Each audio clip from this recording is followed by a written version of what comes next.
कुछ नए साथी जरूर होंगे, मैं उनको, क्योंकि जब ज्वाइन होते हैं तो हम ट्रेनिंग प्रोग्राम में उनको इनवाइट करते हैं, तो उन सब साथियों को बता रहा हूँ, चाहता हूँ जो पहली बार जुड़े हैं, जो माननीय सुरेंद्र बस जी के बारे में बहुत ज्यादा नहीं जानते होंगे, क्योंकि उनको तो बोला था कि एक ट्रेनिंग है, आप अटेंड कीजिए।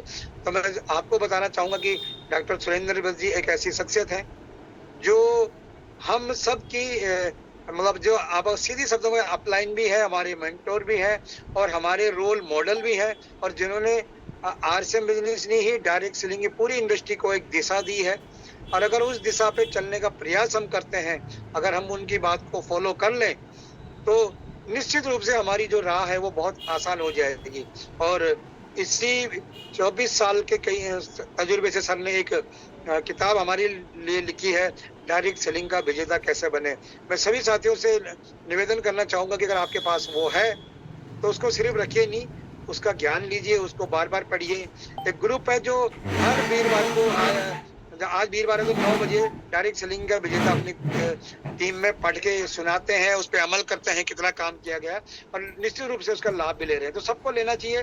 और जिन साथियों ने अभी तक वो किताब ली नहीं है, एक मैं कहता हूँ ग्रंथ है वो डायरेक्ट सेलिंग पे काम करने के लिए, डायरेक्ट सेलिंग का विजेता कैसे बने, तो तुरंत मंगवाइए, अमेजन से मंगवाइए, अपने अपलाइन से मंगवाइए और उस पर काम करना शुरू कर देंगे तो बहुत बड़ा लाभ हमें मिलेगा।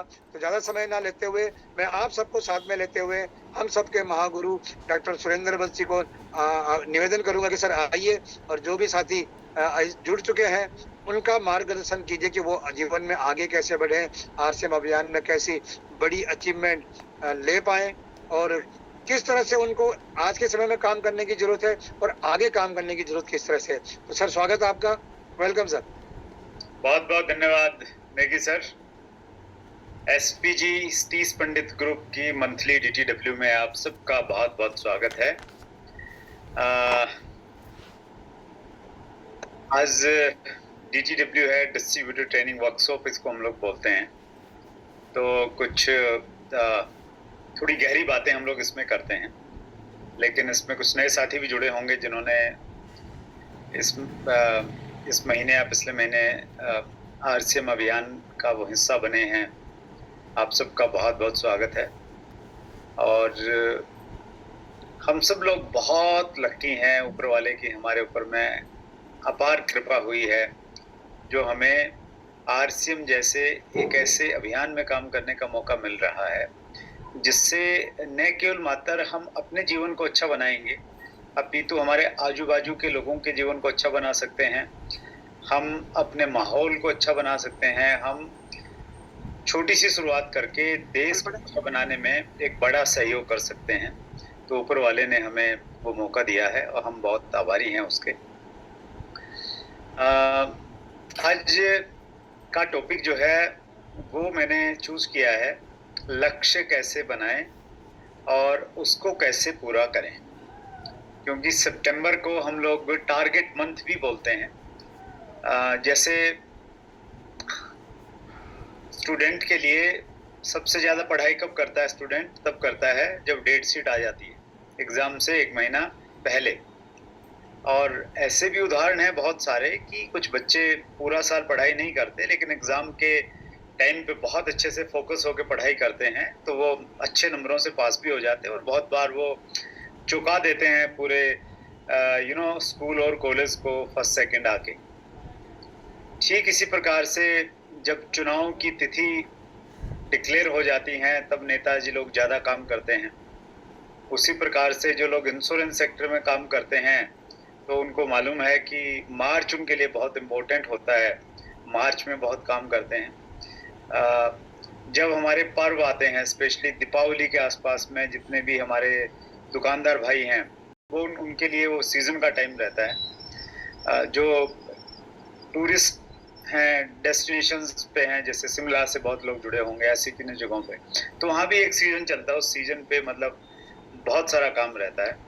तो हमारे यहाँ पे सितंबर और मार्च 2 ऐसे सीजन के महीने हैं जिसमें बहुत सारी नई वाइटल लेवल आते हैं, बहुत सारे नए पिन आते हैं, बस वो एक माहौल बन जाता है।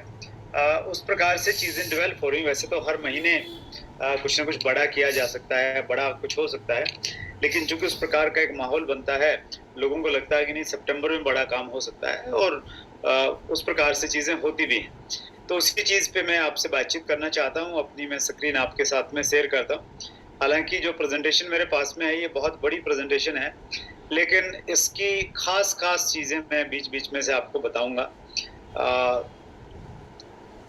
हालांकि A to Z of direct selling हमारा एक कोर्स है, पेड कोर्स, उसका एक पार्ट है, वो मैं आपके साथ में शेयर कर रहा हूँ। How to set and achieve goals, लक्ष्य कैसे बनाएं और उन्हें कैसे प्राप्त करें।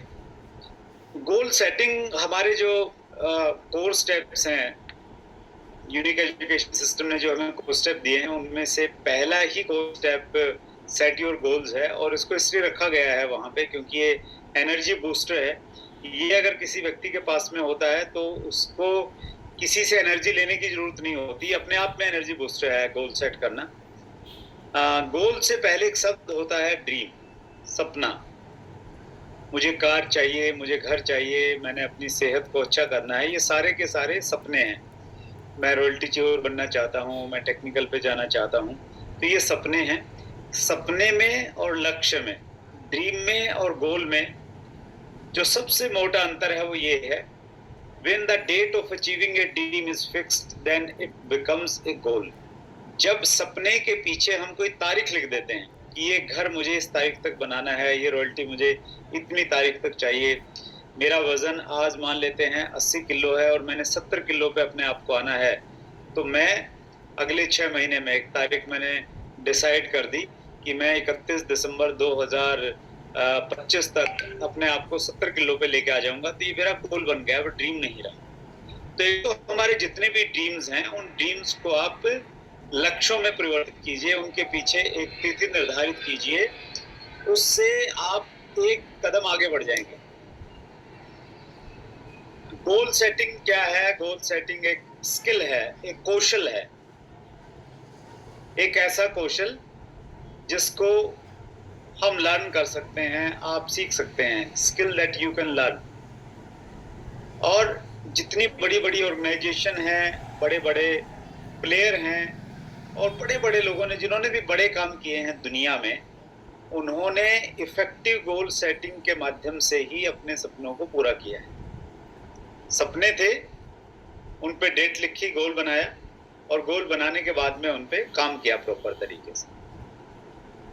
गोल्स की बहुत इंपॉर्टेंस है, मैं बहुत डिटेल में नहीं जाऊंगा। मैं बिजनेस स्टडी से जो अध्ययन हुए हैं, जो रिसर्च हुए हैं विश्वविद्यालयों में, वो ये बताते हैं कि एक व्यक्ति लक्ष्य बनाता है और दूसरा लक्ष्य नहीं बनाता है।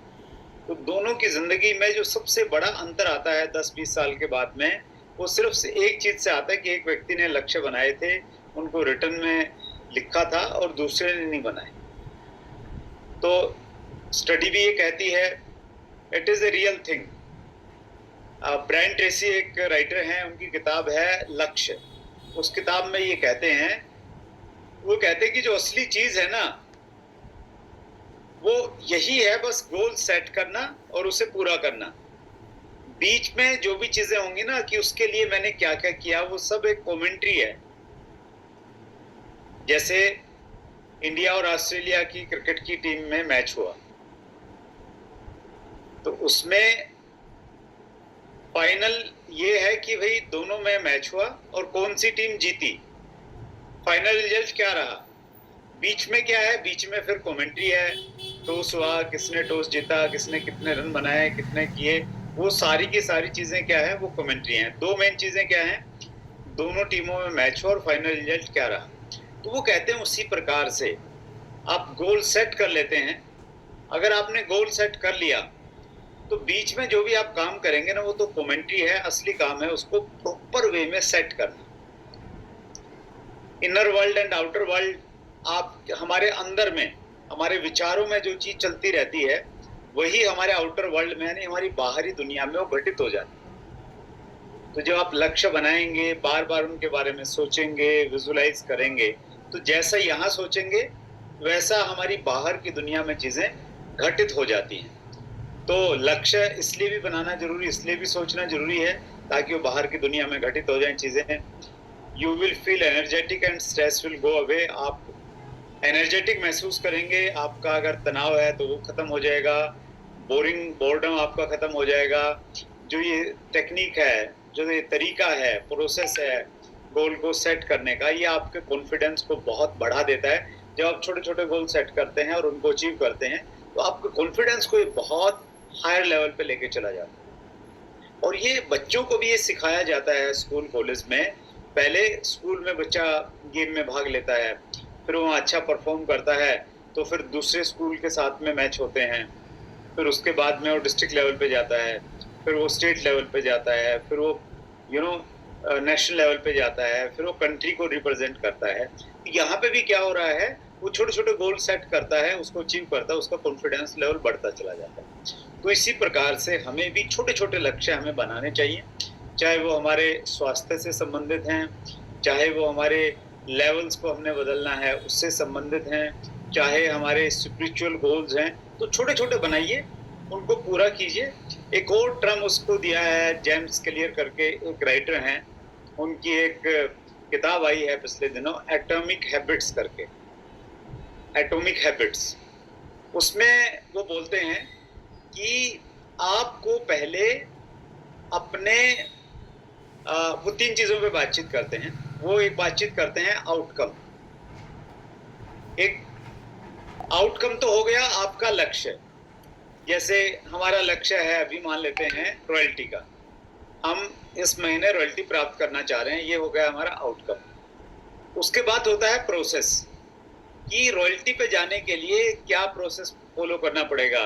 प्रोसेस में आ जाएंगे कि भाई आपने पेपर पे उसको टारगेट को लिखा, उसके लिए कितना वॉल्यूम चाहिए, वो वॉल्यूम क्या-क्या आएगा, ये हो गया प्रोसेस। और उसमें जो सबसे पहली चीज़ है आउटकम, प्रोसेस, और सबसे पहली चीज़ है वो है आइडेंटिटी। आइडेंटिटी बहुत गहरी चीज़ है। आइडेंटिटी का मतलब हो गया कि हमारी जो पहचान है, पहले हमने अपनी पहचान के ऊपर में काम करना पड़ेगा। तो वो कहते हैं कि सबसे पहले आपने आउटकम डिसाइड किया, आउटकम हो गया रॉयल्टी, प्रोसेस हो गया, तरीका हो गया जो हमें रॉयल्टी पे लेके जाएगा, और आइडेंटिटी हो गई हमारी अपनी पहचान। तो कहते हैं कि आप बाकी चीज़ें भूल जाइए, सिर्फ अपनी आइडेंटिटी पे काम कीजिए। आइडेंटिटी का मतलब हो गया कि मेरी जो अभी जो आइडेंटिटी है, शायद मेरी आइडेंटिटी ये हो सकती है कि मैं लक्ष्य बनाता हूँ, उनको पूरा नहीं करता हूँ। ये मेरी आइडेंटिटी हो सकती है, क्योंकि अब तक ऐसा रहा है। मेरी आइडेंटिटी हो सकती है कि मैं बड़ा आलसी हूँ, फील्ड में नहीं जाता हूँ, इसलिए मुझे लक्ष्य नहीं प्राप्त होते हैं। मेरी आइडेंटिटी हो सकती है कि मैं कंसिस्टेंट नहीं हूँ, लगातार काम नहीं करता हूँ, नाराज़ हो जाता हूँ जल्दी, रूठ जाता हूँ, तो इसलिए शायद मैं कर नहीं पाता हूँ। तो कहते हैं कि पहले अपनी आइडेंटिटी को चेंज कीजिए। आप एक कामयाब व्यक्ति वाली आइडेंटिटी बनाइए, और आइडेंटिटी बनाने के लिए आपको क्या करना पड़ेगा, छोटे-छोटे लक्ष्य बनाने पड़ेंगे, उसको अचीव करना पड़ेगा, ताकि आपके अंदर को एक मैसेज आए कि भई मैं बदल रहा हूँ, मैं बदल रहा हूँ। वो कब मैसेज आएगा, जब आप छोटे-छोटे टारगेट बनाएँगे और उनको अचीव करेंगे। थोड़ी-सी गहरी बात है, आई डोंट नो मैं कन्वे कर पाया नहीं कर पाया, लेकिन ये जो स्लाइड है ना, ये छठा पॉइंट है, ये यही कह रहा है कि आप बिल्कुल छोटे-छोटे लक्ष्य बनाइए। दिन में आप 10 लक्ष्य बनाइए और 10 को अचीव कीजिए और उनको सेलिब्रेट कीजिए कि मैंने ये बनाया था, ये मैंने पूरा कर लिया, ये पूरा कर लिया, ये। तो अपनी आइडेंटिटी को आप चेंज कर रहे हैं छोटी-छोटी उन जीतों से, कि भई मैं जो बना रहा हूँ वो पूरा कर रहा हूँ, मैं जो बना रहा हूँ पूरा कर रहा हूँ, जो बना रहा हूँ पूरा कर रहा हूँ, जो बना रहा हूँ पूरा कर रहा हूँ। तो आपका कॉन्फिडेंस लेवल बहुत हाई हो जाएगा, आपका सेल्फ स्टीम हाई हो जाएगा, और आपकी जो प्रोडक्टिविटी है, आपकी जो उत्पादकता है, वो बढ़ जाएगी। चलिए थोड़ा सा आगे बढ़ते हैं। इम्पोर्टेंस ऑफ गोल पे हमने बातचीत कर ली। Why people do not set goal. जब इतने सारे फायदे हैं गोल सेटिंग के, तो फिर लोग गोल सेट क्यों नहीं करते हैं? No one teaches them. किसी ने उनको इसके बारे में पढ़ाया नहीं है। स्कूल, विद्यालय में, कॉलेज में कहीं पढ़ाया नहीं गया कि भाई गोल कैसे बनाने चाहिए, कैसे उस पर काम करना चाहिए, इसलिए लोग नहीं बनाते हैं। They do not take it seriously. कुछ लोग इसको सीरियसली नहीं लेते हैं, सुनते हैं और इस कान से सुना और इससे निकाल दिया, तो वैसे वाला सीन रहता है। तो इसको सीरियस नहीं लेते हैं, तो इसलिए नहीं बनाते हैं। और तीसरी वजह है, they are afraid of failure. बहुत सारे लोग फेल होने से डरते हैं कि अगर मैंने बनाया लक्ष्य बनाया और लोगों को बता भी दिया और मैं पूरा नहीं कर पाया तो फिर मैं फेल हो जाऊंगा। तो इसलिए लोग बहुत सारे लोग हैं ना बताते नहीं हैं, अगर बनाते भी हैं तो बताते नहीं हैं, लेकिन बताना, उसको डिक्लेयर करना बहुत इंपॉर्टेंट है। उसके पीछे भी एक विज्ञान है बहुत बड़ा। स्मार्ट टेक्निक होनी चाहिए गोल को जब हम सेट करते हैं। आपका जो लक्ष्य है वो स्पेसिफिक यानी स्पष्ट होना चाहिए। एम मेजरेबल, उसको नापा जा सके। ए फॉर अचीवेबल, वो अचीव करने लायक होना चाहिए। छोटा नहीं होना चाहिए, बहुत बड़ा भी नहीं होना चाहिए, अचीवेबल होना चाहिए। रिलीवेंट होना चाहिए, आपके लक्ष्य एक दूसरे से संबंधित हों। और टी फॉर टाइम बाउंड, तो ये एक बड़ी फेमस तकनीक है स्मार्ट की, तो उस पर आप चेक कर लें अपने गोल्स को। टाइप्स ऑफ गोल की बातचीत करते हैं तो लाइफ गोल्स होने चाहिए। आप जब इस दुनिया को छोड़ के जाएंगे तो लोग आपके बारे में क्या कहेंगे। When you will die, who will cry, ये एक फेमस बुक है रोबिन शर्मा का, जो ये कहते हैं कि भाई आपकी मृत्यु पे लोग आपके बारे में क्या कहेंगे वो आज ही डिसाइड कीजिए और अपनी जिंदगी को वैसे प्लान कीजिए। तो ये होते हैं हमारे लाइफ गोल। फिर होते हैं मतलब 5-10 साल के बाद में आप क्या चाहते हैं, क्या प्राप्त करना चाहते हैं, वो लॉन्ग टर्म की कैटेगरी होती है। फिर मिड टर्म होती है 2 से 5 साल। शॉर्ट टर्म की कैटेगरी होती है 6 महीने से 2 साल। और मंथली गोल्स होते हैं 1 महीने से 6 महीने के बीच में क्या प्राप्त करना है। लेकिन बहुत इंपॉर्टेंट है माइक्रो गोल्स। माइक्रो होता है छोटा, सूक्ष्मदर्शी। आपने प्रयोगशाला में देखा होगा, माइक्रोस्कोप बोलते हैं उसको। बहुत छोटी चीजें जिससे देखी जाती हैं। तो अगर हम माइक्रो गोल्स पे काम करेंगे तो हमारे बाकी गोल्स ऑटोमेटिकली पूरे हो जाएंगे, क्योंकि एक दूसरे से रिलेवेंट हैं, संबंधित हैं। तो माइक्रो गोल्स में हो गया प्रतिदिन के लक्ष्य बनाना, और प्रतिदिन के लक्ष्यों को भी डिवाइड कर देना, आवर्स में, घंटों में उसको डिवाइड कर देना। तो यहाँ पे सीक्वेंस ये है कि आप माइक्रो गोल्स पे काम कीजिए, ऑटोमेटिकली आपके मंथली गोल पूरे होंगे। मंथली गोल पूरे होंगे तो शॉर्ट टर्म गोल और मिड टर्म, लॉन्ग टर्म, इस प्रकार से सारे पूरे होते जाएंगे। तो मेन फोकस आपने क्या करना है, माइक्रो गोल पे करना है। बनाने सारे हैं, फोकस कहाँ करना है, माइक्रो गोल पे करना है। जब हम गोल्स की बात करते हैं तो गोल्स को हम कई सारे विभागों में बांट सकते हैं। जैसे हमारे हेल्थ गोल हो गए, स्वास्थ्य से संबंधित। अगर आपको कोई इशू है या आप चाह रहे हैं कि अभी ठीक हैं आप, और आप चाहते हैं कि आप ठीक ही रहें, आपको कोई दवाई पट्टी नहीं लेनी पड़े, तो आपके कुछ हेल्थ गोल्स हो सकते हैं, कुछ स्पिरिचुअल गोल हो सकते हैं, कुछ सोशल गोल्स हो सकते हैं। तो बिजनेस गोल्स आपके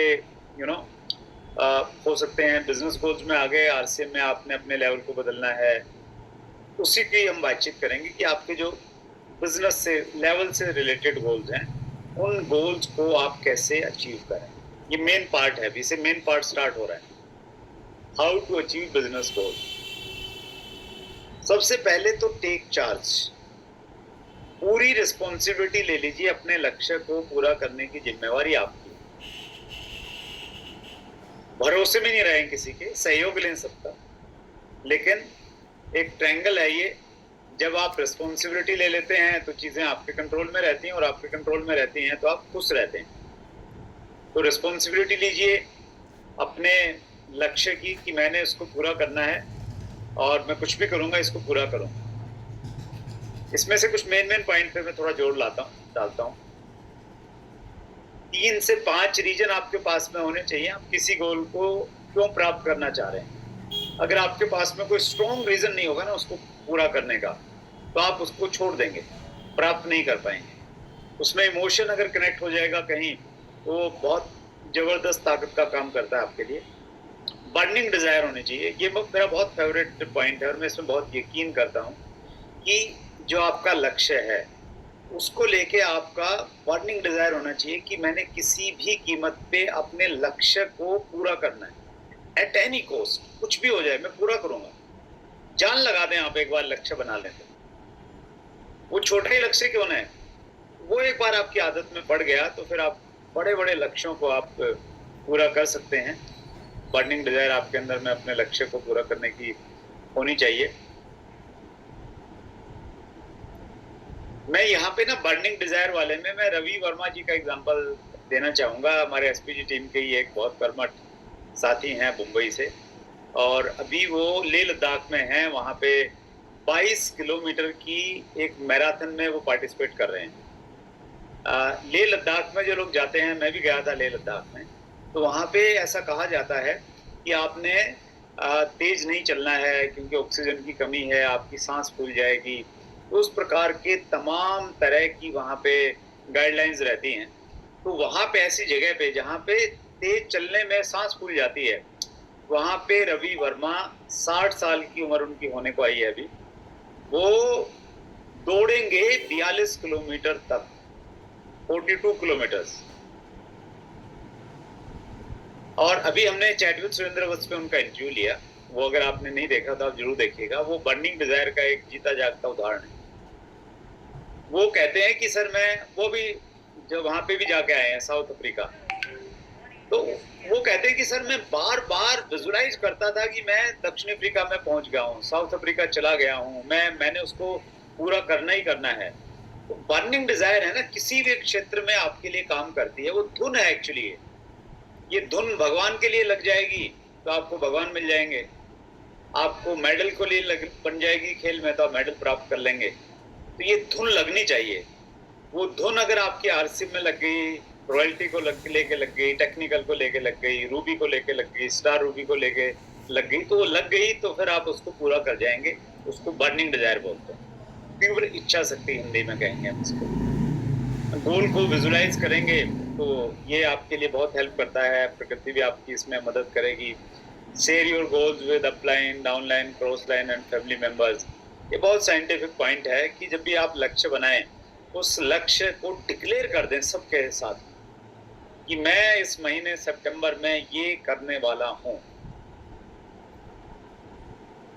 एक 6C प्रिंसिपल है, कमिटमेंट से क्रेज आता है। यानी आपने कोई चीज कमिटमेंट कर दी तो फिर क्रेज आएगा, साहस आएगा कि इसको पूरा करना है, क्योंकि मैं बोल चुका हूँ। क्रेज से क्रिएटिविटी आती है, रचनात्मकता आती है कि मैंने चूंकि बोल दिया है तो अब मैं क्या करूं इसके लिए। तो आप क्रिएटिव हो जाते हैं, आइडियाज आते हैं फिर आपके दिमाग में, ये कर लेता हूँ, ऐसा करता हूँ, ऐसा करता हूँ, ऐसा करता हूँ। तो क्रिएटिविटी से कैपेबिलिटी आती है, कैपेबिलिटी से कॉन्फिडेंस आता है, कॉन्फिडेंस से कॉन्टिन्यूअस है, फिर आप अगला प्राप्त करते हैं। तो वो कमिटमेंट एक्चुअली शुरुआत होती है कमिटमेंट से। जैसे मैं एक एग्जांपल देता हूँ आपको।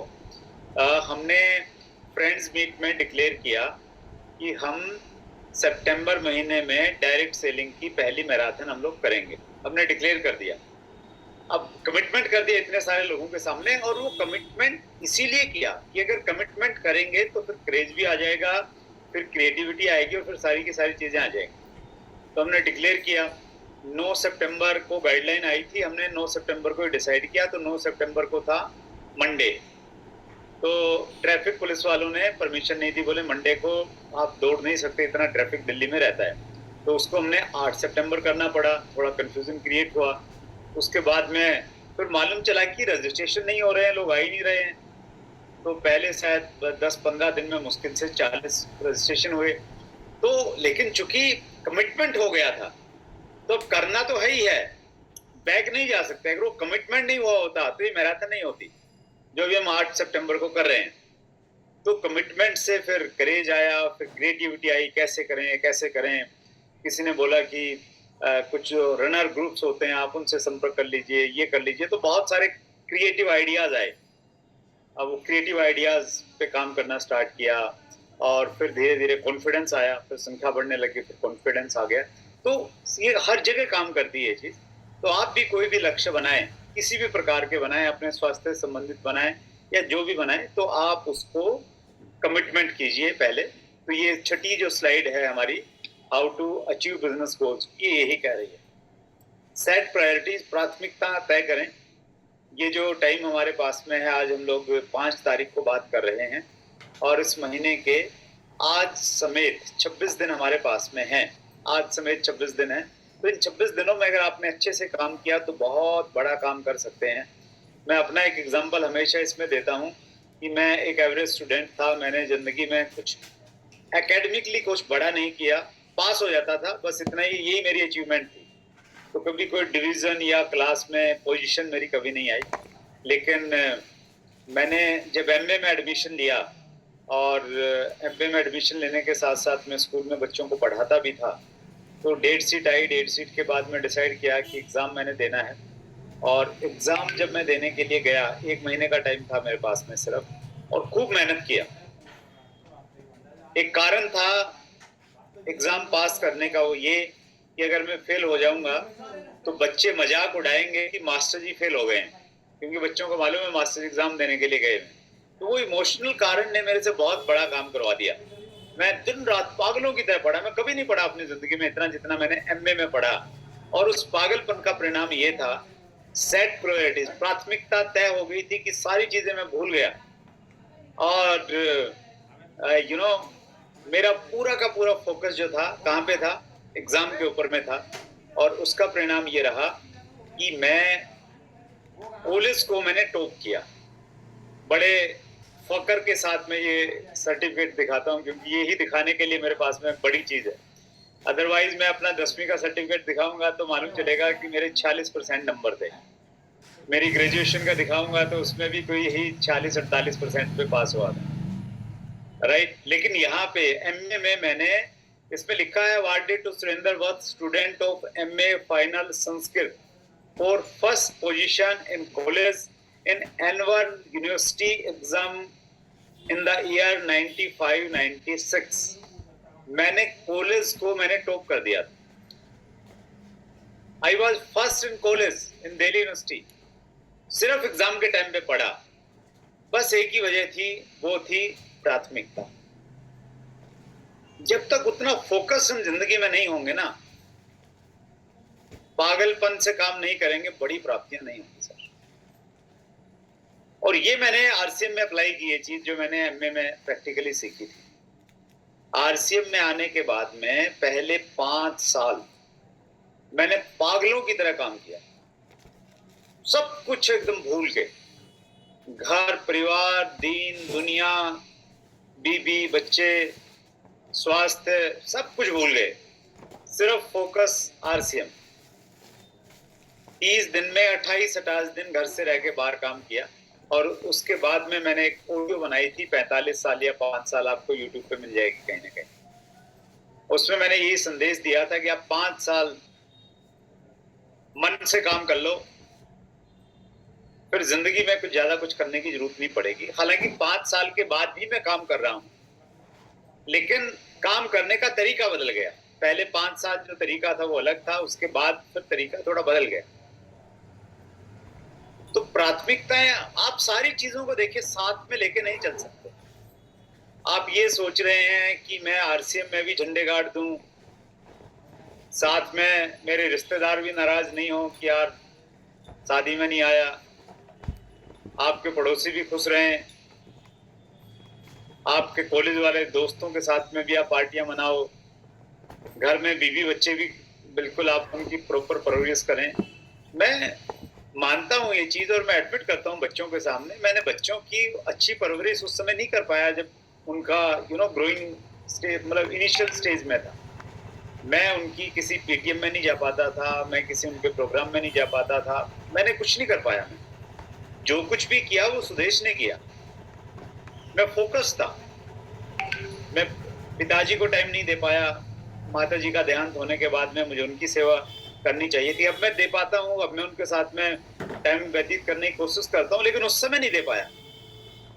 और मेरा इसमें बड़ा बिलीव है, एक्चुअली बहुत ज्यादा बिलीव है कि जब तक आप पागलपन के साथ में काम नहीं करेंगे ना कुछ सालों तक, तब तक आपको बड़ी प्राप्ति नहीं होगी। स्पोर्ट्स में जो लोग बड़ा काम करते हैं वो वही करते हैं जो कुछ टाइम के लिए 5-4 साल जो उनकी जिंदगी के होते हैं ना, वो खपा देते हैं अपने आप। राजनीति में भी वही लोग करते हैं जो खपा देते हैं अपने आप को। तो हर जगह ये चीज काम करती है। लेकिन अगर हम अभी सितंबर की बातचीत करें तो मैं आज आपसे 5 साल की बात नहीं कर रहा हूँ, मैं 5 महीने की बात नहीं कर रहा हूँ। मैं ये जो 26 दिन है आपके पास में इस महीने के, इन दिनों में अगर आपने अपनी सारे कामों को साइड में रख के सर्वोच्च प्राथमिकता आपने आरसीएम को बना लिया, तो फिर बड़ा काम हो सकता है। Find out challenges in your group and solve them. Team के रूप में काम करेंगे तभी बड़ी प्राप्ति होगी। सबको साथ में जोड़िए, मिल के काम कीजिए। First achieve your goal on paper. ये बड़ा इंपॉर्टेंट, बड़ा वैलिड पॉइंट। अब तक के जो 9 पॉइंट हमने देखे ना, उन 9 पॉइंटों में सबसे इंपॉर्टेंट पॉइंट ये है, सबसे पहले अपने लक्ष्य को पेपर के ऊपर में अचीव कीजिए। कैसे कीजिए? अपना लैग स्ट्रक्चर बनाइए। आपके 2 ग्रुप हैं या 3 ग्रुप हैं या 4 ग्रुप, जितने भी ग्रुप हैं वो स्ट्रक्चर बनाइए उन सभी ग्रुप्स का। और उन ग्रुप्स में आपकी जो डेप्थ बनती है, डेप्थ कौन सी बनेगी? एक के नीचे दूसरा, दूसरे के नीचे तीसरा। जो मेन ग्रुप जा रहा है उसमें एक एक बंदे को नाम लिखते जाइए। जो ब्रांचेस हैं, ब्रांचेस को छोड़ दीजिए, मेन व्यक्ति का नाम लिखते जाइए। और जो आपकी डेप्थ है, उस डेप्थ के ऊपर में पहले तो आपको मालूम होनी चाहिए आपकी डेप्थ कौन सी है, और फिर उस पर फोकस रहिए। और इस महीने में कोशिश कीजिए कि आपकी डेप्थ में अच्छा खासा वॉल्यूम आए। जैसे हमने एक कैलकुलेशन की है इस प्रेजेंटेशन में कि अगर एक व्यक्ति इमराल्ड जाना चाहता है, इमराल्ड जाने के लिए उसने अपनी डेप्थ में, एक ग्रुप की जो डेप्थ है उसकी, उसमें उसने एक पॉइंट डिसाइड किया और उस पर ये निर्णय लिया कि इस पॉइंट पे हम 3.5 लाख का बिजनेस करेंगे। और जो बी ग्रुप है, जो थोड़ा छोटा ग्रुप है, उसमें एक पॉइंट पे डिसाइड किया कि यहाँ पे हम कम से कम 2 लाख का बिजनेस करेंगे। तो डेप्थ में हमने लिखा, और लिखा ही नहीं, उसके लिए प्लान किया प्रॉपर कि ऐसे ऐसे हम लोग करेंगे। अब इसके बाद में ऊपर जो लोग हैं, 3.5 लाख के ऊपर जो लोग हैं, वो अपनी सेकंड लेगों में कितना वॉल्यूम कर सकते हैं, उसका एक एजम्पशन आपने लगाना है। या तो आप उनसे फोन करके बातचीत करके लिख सकते हैं, या पहले आप लिख लीजिए जो आपको लगता है कि यार ये उसकी क्षमता है। फिर उससे इस प्रकार से बातचीत कीजिए कि जो लक्ष्य आपने पेपर पे लिखा है वो लक्ष्य को खुद मान ले कि हाँ, इतना तो मेरा बनता है, इतना तो मैं कर लूंगा। तो फिर आप ऐसे करके उसको भरेंगे।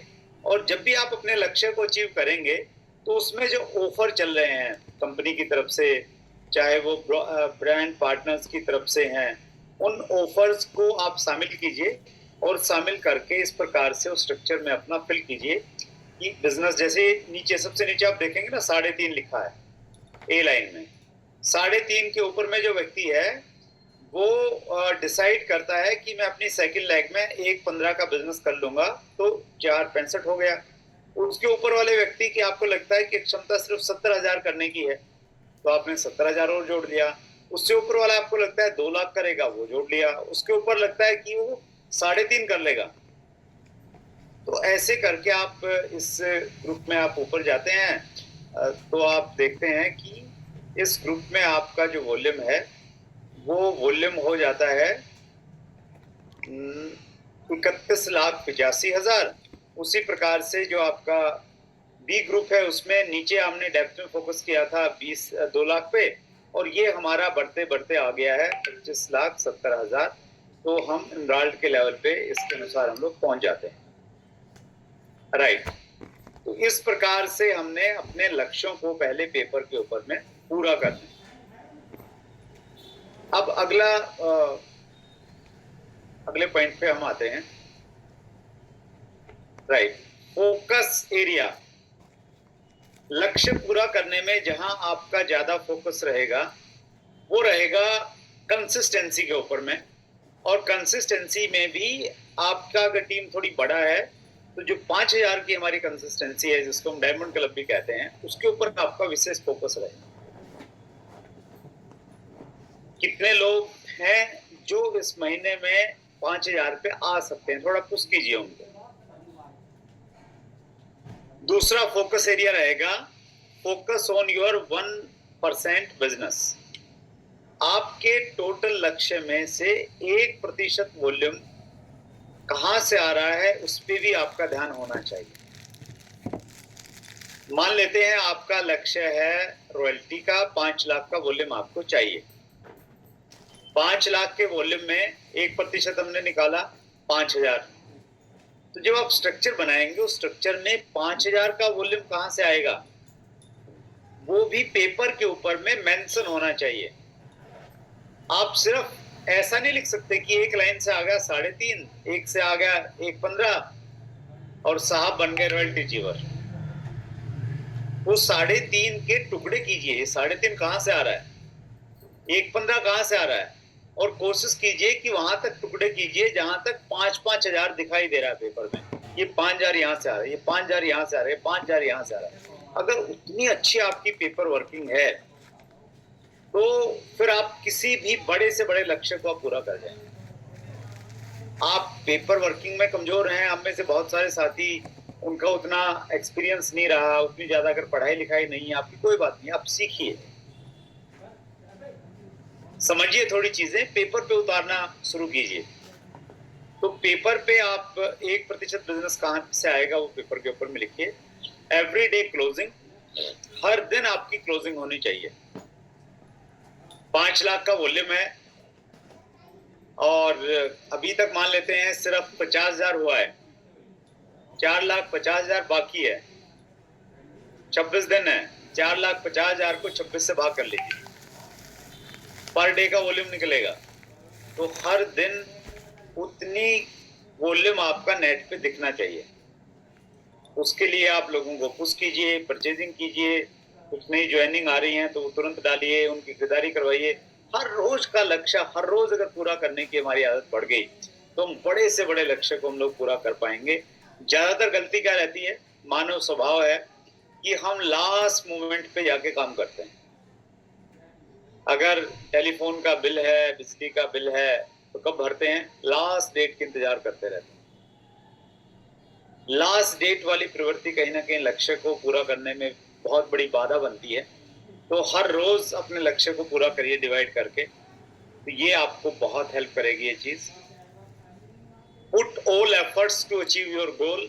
आपके जितने भी एफर्ट्स हैं, जो कुछ भी आप कर सकते हैं, सब कुछ कर डालिए, पूरी ताकत लगा दीजिए अपने लक्ष्यों को पूरा करने के लिए।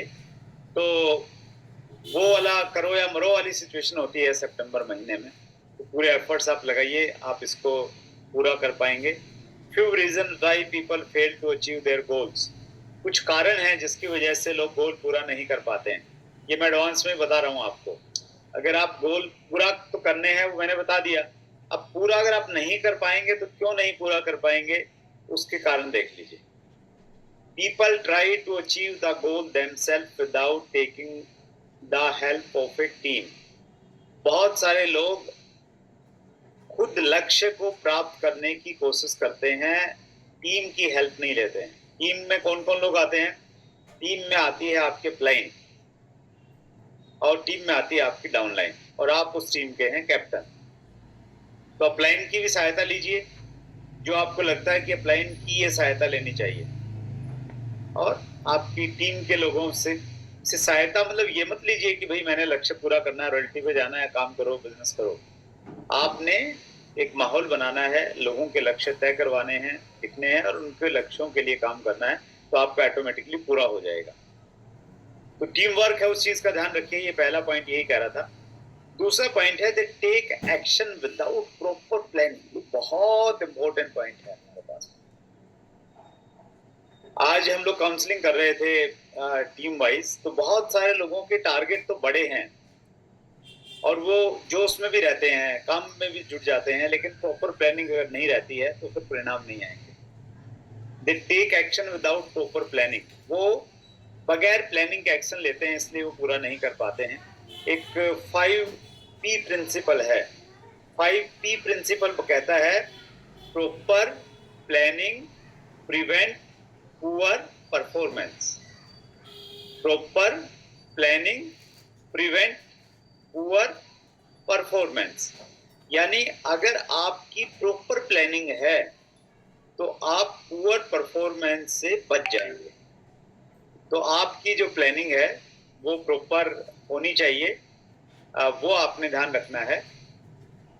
पेपर के ऊपर में सारी चीजें बिल्कुल एकदम, वॉल्यूम कहाँ से आएगा वो भी तय हो, कैसे आएगा वो भी तय हो, कंसिस्टेंसी से कितना आएगा, नई ज्वाइनिंग से कितना आएगा, और जो आ रहा है उसमें गामा का कितना आ सकता है। गुड डॉट का एक बड़ा अच्छा ऑफर है, आपकी टीम मतलब कंपनी ने दिया हुआ है, वो आप अपने क्लाइंट से मिलके जानिए वो ऑफर क्या है, उस पर बड़ा अच्छा काम किया जा सकता है गुड डॉट के ऊपर में। तो प्रॉपर प्लानिंग आप कीजिए। They give themselves an unrealistic time frame for achieving a goal. वो एक अनरियलिस्टिक, अवास्तविक टाइम तय करते हैं अपने लक्ष्य को पूरा करने के लिए, यानी कम समय में बहुत बड़ा लक्ष्य प्राप्त करना चाहते हैं और इसलिए वो पूरा नहीं कर पाते। तो गोल्स आपके, लक्ष्य आपके बड़े तो हों, लेकिन वो अचीवेबल होने चाहिए, वो रियलिस्टिक होने चाहिए। अनरियलिस्टिक मत बनाइए आप। अनरियलिस्टिक बनाएंगे, उनको प्राप्त नहीं करेंगे, 3-4 बार ऐसा करेंगे तो आपकी आइडेंटिटी ये बन जाएगी आपकी अपनी खुद की नजरों में कि मैं लक्ष्य बनाता हूं, उनको पूरे नहीं करता। तो आपने वैसा नहीं बनना है। लैक ऑफ कमिटमेंट, समर्पणता का अभाव रहता है, कमिटेड नहीं है, बना तो लिया है लेकिन उसको लेके जो कमिटमेंट लेवल रहना चाहिए वो कमिटमेंट लेवल नहीं रहता है, तो फिर आप बहुत ज्यादा प्राप्त नहीं कर पाएंगे। लैक ऑफ टीम वर्क रहता है, तालमेल नहीं रहता है तो इश्यूज आते हैं। They accept defeat before time, वे समय से पहले ही हार मान लेते हैं, हथियार डाल देते हैं पहले कि मेरे से नहीं होगा। लास्ट मोमेंट तक आप कोशिश करते रहिए। लक्ष्य बना लिया, पूरी कोशिश कीजिए, पूरा दम लगाइए। मैं इसको इस रूप में कहता हूं कि लूज लाइक ए विनर, विजेता की तरह हारो। अगर हारना भी पड़े ना तो लोग ये कहें कि बहुत बार रहता है ना कि आपने गेम में देखा होगा, स्पोर्ट्स में एक प्लेयर हार जाता है लेकिन वो लोगों का दिल जीत लेता है, लास्ट मोमेंट तक इतने फाइट करता है। तो आपका भी वही वाला नजरिया होना चाहिए कि आप हार जाएं, मतलब लक्ष्य आपसे छूट जाए कोई बात नहीं है, लेकिन दिल जीत लें अपलाइन का। अपलाइन ये कहें कि यार लास्ट मोमेंट तक लगा रहा, फाइटर है मेरा लीडर। तो वो वाली फीलिंग आपके काम करने से झलकनी चाहिए आपके अंदर, हार नहीं माने लास्ट मोमेंट का। और ये लास्ट स्लाइड है। थैंक यू वेरी मच, आपका बहुत बहुत धन्यवाद। आपने मेरी बातचीत को, मैं मानता हूँ ध्यान से आपने सुना है, और स्पेशली उन लोगों ने जिनके वीडियो थे। सो मोटी मोटी बात करता हूँ मैं, एक रिवीजन आपको देने की कोशिश करता हूँ अब तक हमने क्या बातचीत की। हमने ये बातचीत की कि अगर हमें जिंदगी में ऊर्जा चाहिए, एनर्जी चाहिए, किसी बाहरी मोटिवेशन की, उत्साह की आवश्यकता नहीं चाहिए, तो हम जिंदगी में लक्ष्य बनाएं और उन लक्ष्यों के ऊपर में काम करेंगे तो बाहरी मोटिवेशन की बिल्कुल आपको आवश्यकता नहीं पड़ेगी, और बनाते जाएं आगे से आगे, आगे से आगे। और ये लक्ष्य आपके बदलते रह सकते हैं लेकिन लक्ष्य आपकी जिंदगी में होने चाहिए। मैं इस चीज को बहुत फॉलो करता हूँ। मैंने महसूस किया कि जब मैं डायमंड बन गया था आरसीएम में, डायमंड बनने के बाद में मेरा जो एनर्जी लेवल था वो अचानक कम हो गया था। तो मुझे एनालिसिस किया मैंने, एनालिसिस पे मैं बहुत बात करता हूँ कि एनालिसिस करना चाहिए। आज है ना टीचर डे है, शिक्षक दिवस है, तो सबसे बड़ा शिक्षक जो है ना हमारे अंदर बैठा रहता है। ईसी सर भी ये बोलते हैं कि बाहर से आपको इशारे मिलेंगे, समाधान तो आपको खुद खोजना पड़ेगा। तो जो हमारे अंदर का टीचर है ना वो हमें समाधान देता है। तो मैंने अपने अंदर के टीचर से पूछा, मैं डायमंड बन गया, मेरे को तो बहुत खुश होना चाहिए, पागल हो जाना चाहिए था, लेकिन मेरा एनर्जी लेवल क्यों कम हो गया है? तो मैंने देखा कि अब मेरे पास में कोई लक्ष्य नहीं है। डायमंड तक तो लक्ष्य था, मैंने पागलों की तरह काम किया, विजुलाइज करता था, लेकिन अब डायमंड बन गया तो क्या करूं? फिर मैंने और कुछ लक्ष्य बनाए, कुछ मैंने हेल्थ गोल बनाए और दूसरे कुछ लक्ष्य बनाए, और जैसे ही बनाए नेक्स्ट डे से, उसी टाइम से मेरे अंदर में एनर्जी आ गई, फिर मैं काम करने लग गया। तो आपको भी उसी प्रकार से कुछ लक्ष्य बनाने पड़ेंगे, हेल्थ में, बिजनेस में, हर जगह। जैसे मैंने एक लक्ष्य बनाया कि मेरा ना बॉडी वेट जितना मेरा था वो होना चाहिए, तो मैं उसको लेके बड़ा एक्साइटेड था कि यार बॉडी वेट मेरा 75-76 रहता था और होना चाहिए